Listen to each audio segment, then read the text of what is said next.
Right, well, good afternoon, everybody. For those of you here in the chamber and also tuning in online, today is Tuesday, the 18th of October, and this is the meeting of the South Kesteven District Council Cabinet. In terms of a few opening remarks, obviously, as we're all aware, we are now in a period of purdah following the resignation of one of our councillors and also the sad death of another, with the by-elections taking place on the 10th of November. I would also like to note that I'm delighted that as an organisation, with our partnership working on St Martin's Park in Stamford, we were awarded a highly commended award for the Brownfield Awards, which I was pleased to attend with Debbie Roberts and also Will Nightingale from Avison Young in terms of our work that we've been doing on our project together. And I'd also like to commend, and some of you will hear the building works outside, in terms of the relocation into our new office accommodation. So obviously that's on track and on target for us to be looking to move in towards the end of December, beginning of January. So which is really positive in terms of about providing decent office space that's collaborative and also provides a modern space for all of us. And also for those of you that were around the other day, were to do with our urbanism awards in terms of Grantham. So we had a number of assessors come around the town and look around to see the progress that we've been making over the last few years, particularly to do with the future high street funding which we received, and also the historic action zone funding, about how Grantham as a town works across the board in terms of how we can go from the station quarter right down into our cultural quarter, and how the work that we're doing on the high street will also benefit the future of Grantham as well. And then the final couple of things I'd just like to mention is obviously some of you will have seen that we have been shortlisted for an award by the Federation of Small Businesses in terms of the COVID support that we provided.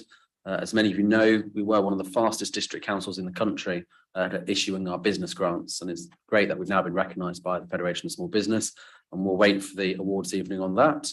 And then the final bit of news was obviously we had the peer review team, and as many of you will remember, and I'm sure we're all looking forward to the final report on that. I know early indications are that it's an extremely positive report in terms of where we were to where we have taken the organisation since our last review back in November. But otherwise, that is the opening remarks from me. So if we go on to our agenda sheet, we'll start with agenda item number 1, which is register attendance and apology for absence. And I will defer to James. James.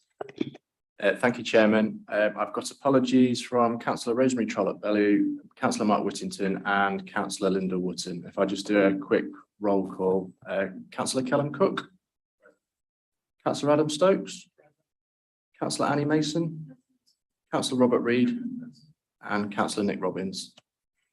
Thank you, Chairman. Thank you very much. Therefore, moving on to agenda item number 2, which is minutes of the previous meeting held on the 22nd of September.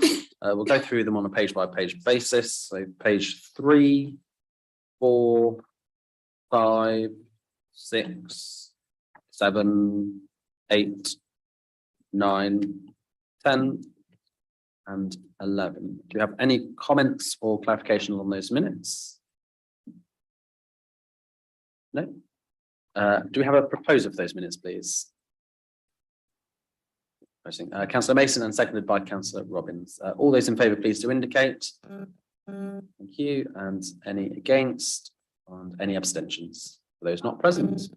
Lovely. Thank you very much. Therefore, moving on, item number 3 is obviously disclosure of interests. Obviously, do disclose at any point during this meeting any interests you feel that you need to disclose. Otherwise, your standing declarations will stand as published. Therefore, moving on to items for recommendation to council. And the first one is the remediation works for St Martin's Park in Stamford. So as many of you will know, this report provides an update in terms of where we are on the St Martin's Park project. For those of you that did attend at the FEDCO committee meeting, we reviewed the construction contracts at that meeting and also the financial management of the contract.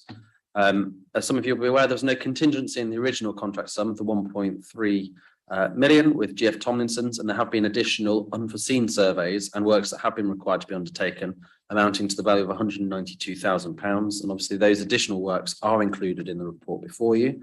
The works to demolish all of the buildings and remediate the site are part of the council's work that we must complete before we can get into completing the sales contracts with our developer parties. Therefore, we are obligated to undertake them. As many of you will know, St Martin's Park continues to be one of our key economic regeneration projects in the South of the district. And I'm very much looking forward to seeing that come to fruition with the development of housing, including 30% affordable homes, as well as retirement living and commercial space on that site as well. We had a lengthy discussion as well at FEDCO in terms of the 1904 building. So for those of you that aren't aware, the 1904 building was the oldest building on that site. And in the original plans, we were hoping to retain that as part of the development. Unfortunately, following the demolition works to the sort of the prefab office block that was bolted onto it back in the 60s, I believe it was, it has damaged the structural integrity of the 1904 building. Therefore, that building will need to be demolished now, which is not financially sustainable to keep it, nor is it in a decent position where it would just, the cost would be prohibitive in terms of what would need to happen in terms of remediation. So obviously we will be demolishing that building, but as part of the development, we will be ensuring that the developers of that particular site do recreate the building in the same design and theme of that area as well. Do we have any comments or questions on item number 4?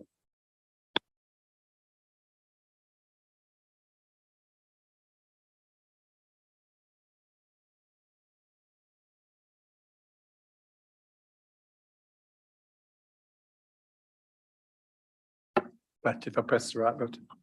Thank you very much, Leader. This is a excellent delivery of a project initiative that the council has taken within our property portfolio. But it would be good to learn of a position statement of exactly, he listened to me. Well, okay. Where we are today. Thank you very much. So in terms of the project, we are running on track and on target with the project. We are incredibly positive about the relations that we have with our developer partner in terms of Burley Estates. So obviously part of this work is us bringing us up to speed so we can get the exchange of those contracts and then the completion for that site. So then we get our capital return back.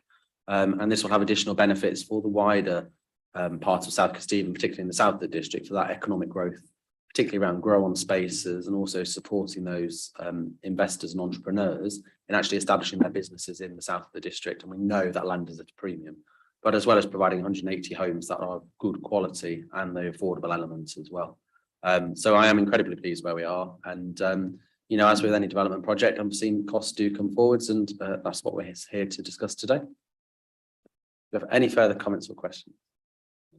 No.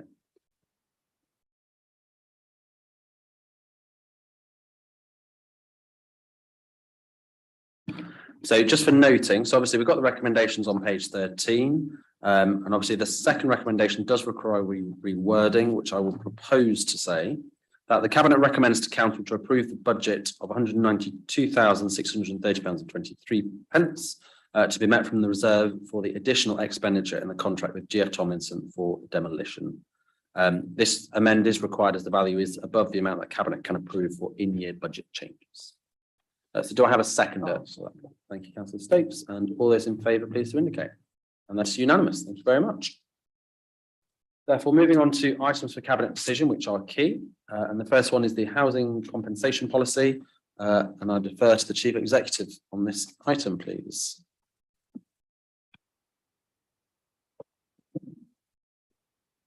Thank you, Chairman. Chairman, can I propose as this report is deferred, because when the report has been moved from a Word document to a PDF document and put onto the system, it's lost 2 pages and come up with an error on page 28. So therefore, until the report and the policy is proposed in public in full, then I propose that you defer the item. Councillor Reid. Thank you very much, Leader. We look forward to bringing this policy to the next Cabinet meeting.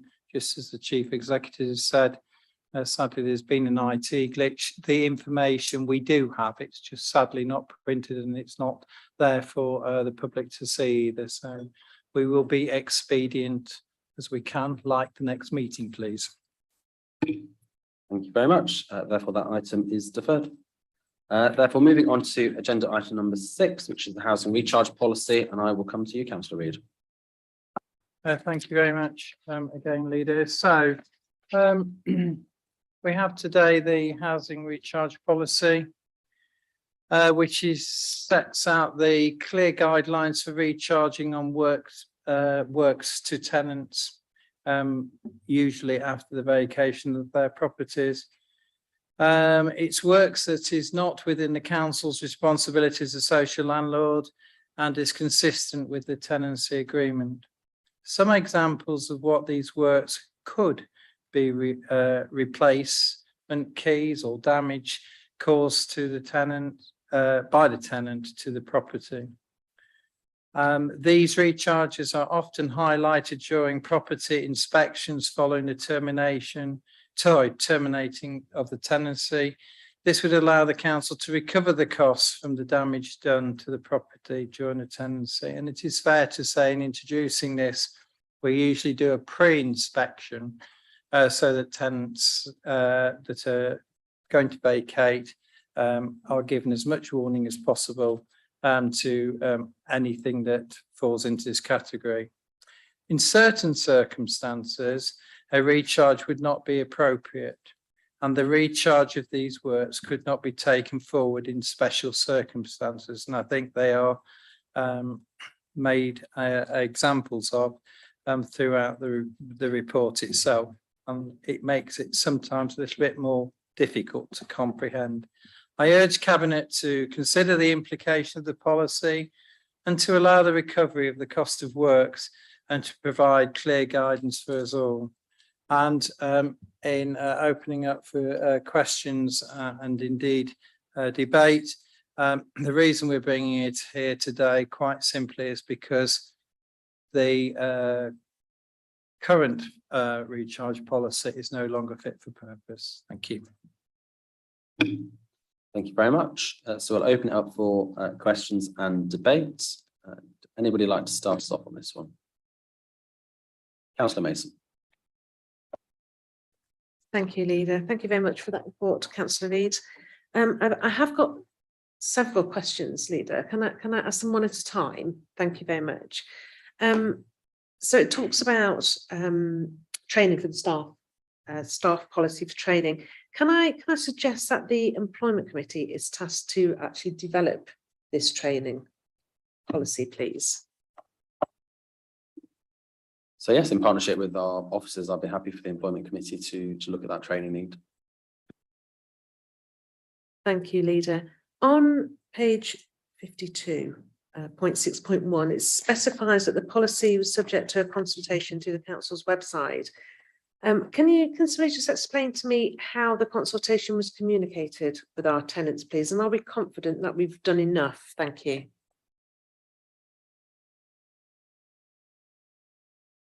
Mr. Spence. Thank you, Chair. Yeah, we communicated that through our general social media through SKDC Comms, and that was on our website for 2 weeks for general consultation, the same as the housing compensation policy.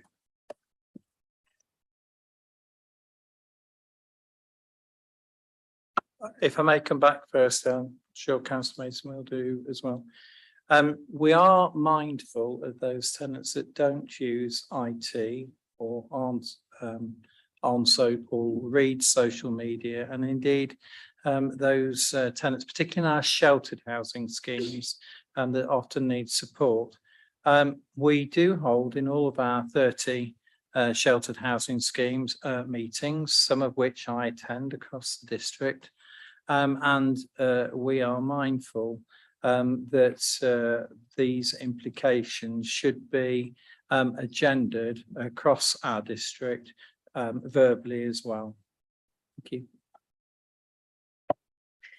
Thank you for that response. I think we need to think about, or maybe do some work around the consultations that we put out, because obviously in the report it states no comments were received. So I think for confidence for ourselves to make sure that we are actually doing what we need to do, maybe something can just be done to just investigate as to whether we're doing it everything we can. Yes, as Cabinet Member for Comms, I'm more than happy to pick it up with the team, and then also I think to work alongside the communities and housing committees as well. Thank you, Leader. Can I ask, what's the usual process? So I'm looking at the actual policy now. So what's the usual process with new incoming tenants regarding the actual state of the property that they're moving into? Mr. Spence? Thank you, Chair. All of our properties, when they're relet to new tenants, are up to our void policy relet standard, which was approved by Cabinet back in January of this year. So they're all at an approved standard. There may well be some follow-on works which would be identified by the tenant if there is any kind of snagging that needs to be undertaken in those properties. But all of them, we're only asking for recharges to be undertaken where there's clear breach of the existing tenancy agreement in relation to either damage or disrepair within the property. Thank you, Craig. Can you confirm whether the tenancy agreement covers this proposed policy? So is it cross-referenced in any way? And will this policy be sent out to new or existing tenants? Thank you. Within the existing tenancy agreement, the opportunity for the landlord to recharge for repairs are not the social landlord's responsibility, are referenced within the tenancy agreement. We probably wouldn't be making them aware with a kind of hard copy of the recharge policy, but we would make reference to it within our future tenancy agreements, and the availability of all the policies will be on our website for everybody to access. Brilliant, thank you. On page 59, I'm sorry for these questions, Leader, but on page 59, at the top, circumstances in which works give rise to a recharge also include where the health and safety of tenants or others is at risk. Can you just give me some examples around that, please? Yes, I can. Absolutely. So basically, sometimes we go into a property and, for example, the tenants may disturb or remove smoke alarms that have been fitted within the property, which are obviously a major health and safety concern with the new regulations that came into force in October.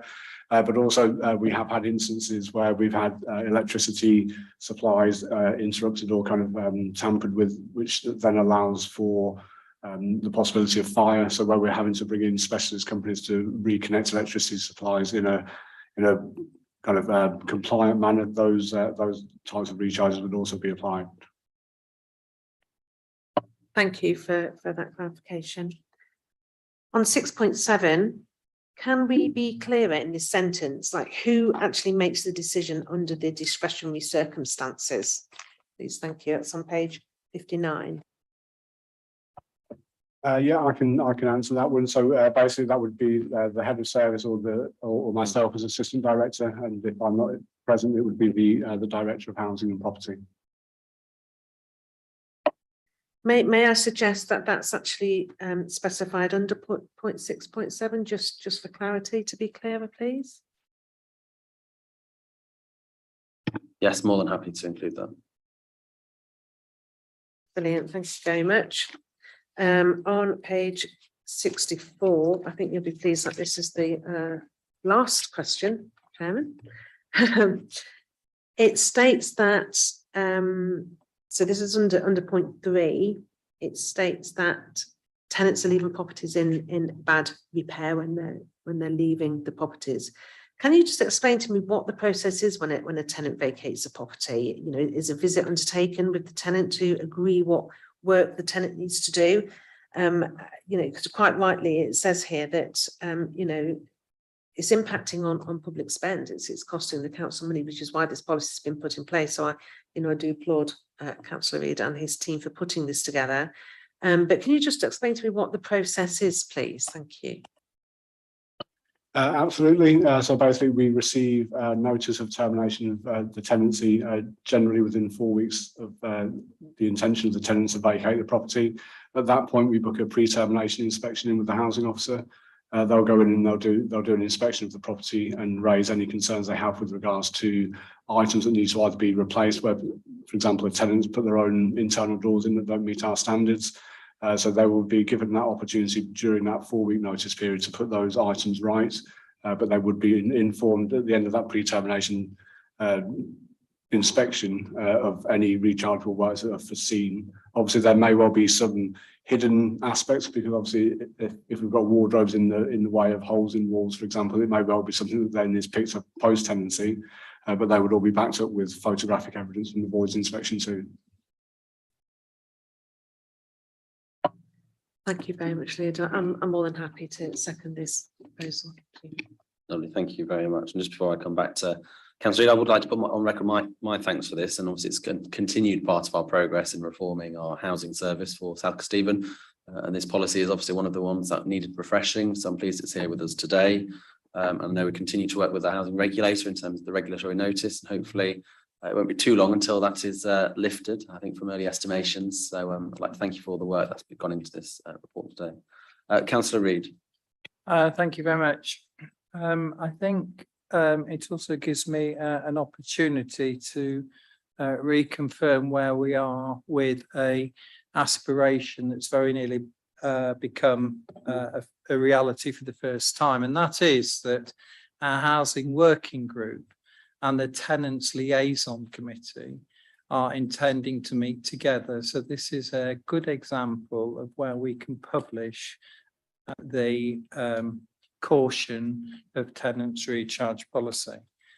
So therefore, I'm prepared to support and recommend the policy and look to be seconded and hopefully approved, with the addition that at 6.7 that in the final line, rather than it read, then the case will be referred to senior management within housing, that we are descriptive and say that the case will be made at service level management or above. Would we be comfortable with that adjustment? Yeah, I think head of service or above, I think we'll be happy with that recommendation. So therefore, the recommendations are on page 49, 1, 2 and 3. It has been proposed by Councillor Reid and seconded by Councillor Mason. All those in favour, please do indicate. And that is unanimous. Thank you very much. Therefore, moving on to items for cabinet decision which are non-key, and the first being the local development scheme for the local plan. And I'll go to Councillor Robbins, please. Thank you, Leader. Local development scheme. Following the adoption of the South Kesteven local plan in January 2020, the council has embarked on a local plan review which addresses South Kesteven's need and sustainability development up to 2041. The adopted local plan includes a policy which requires this plan to be submitted to the Secretary of State by December next year, 2023.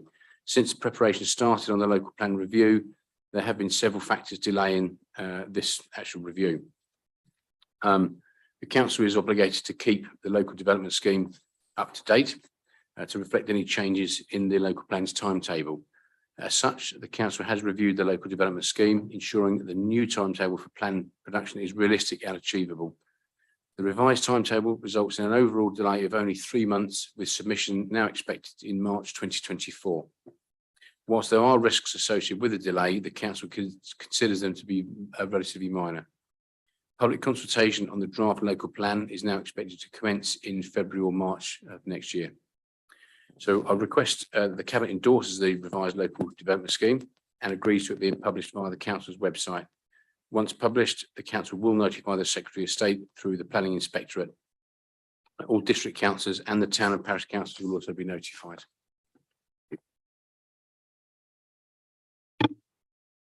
Brilliant, thank you very much, Councillor Robbins. Again, another reports pleased to receive on the local plan, and I am very pleased as an authority that we do have in place a local plan. I know it certainly benefits a number of our rural areas, should we have not gone down the route of having an approved plan. Do we have any comments or alterations? Councillor Stokes.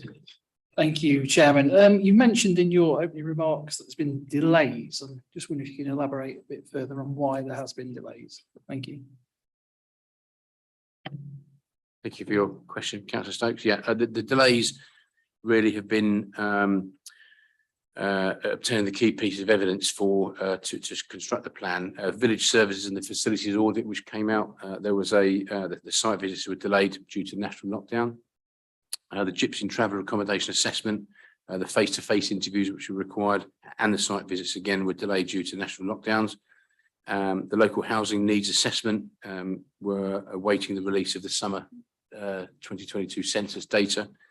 There's been a high level, which is unusual for a document of this type.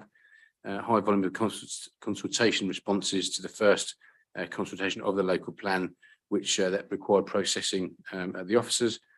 There's uncertainty caused by the emerging levelling up and regeneration bill, and that's actually a national picture across all councils nationally, because it's obviously government delay. Councillor Reid. Thank you very much. I welcome the report. And I know how difficult within the criteria, the gypsy and traveller criteria is in what is put forward. So it is really a matter of getting it right, and all for just a little bit of a time delay with the constraints. So I think is fully understandable. Thank you. And Councillor Mason. Thank you, Chairman. Just for clarity, on page 70.1.12, under diversity and inclusion, it states the production of a local development scheme has no identified impact on health and safety. But as it's diversity and inclusion, and I'm sure it doesn't have an impact, but can you confirm that it actually doesn't have an impact on diversity and inclusion rather than health and safety, please? Councillor Robbins.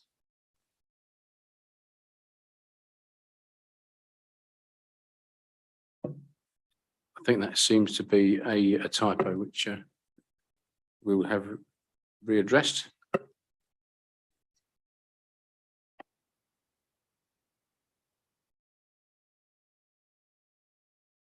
There is no identified impact on diversity and inclusion. As stated in 1.13, an equality impact assessment isn't required for the local development scheme. However, one is being undertaken for the local plan at each stage of consultation. Thank you. Any further comments on this report? No. Therefore, the recommendations are on page 67. It has been proposed by Councillor Robbins, and I'm very happy to second this report. Therefore, all those in favour, please do indicate. And that is unanimous. Thank you very much. Therefore, moving on to items for information, in terms of agenda item number 8, we have the key and non-key decisions taken under delegated powers. There is just one that was taken, and obviously this is just noting, and this was taken by myself. For the replacement of our corporate website. It has, it's 8 years old, our existing site. I think we all recognise it's time for a bit of a refresh, to have a really easy to use, accessible, clear, but also a website that is up to date and fulfills all of the modern security and also information that we would like to see on that. So I know our team are working away on that one as well. And that's just for noting. Therefore, moving on to agenda item number 9, which is the Cabinet's forward plan for the 7th of October to the 6th of October 2023. Do you have any comments, amendments or alterations to this report? Councillor Reid. Obviously there will be an amendment now with agenda item number 5 being housing compensation policy going on to the next meeting of Cabinet. Apart from that, any further alterations? No, then that is just for noting. Therefore, that concludes our business for today's meeting. So thank you everyone for attending.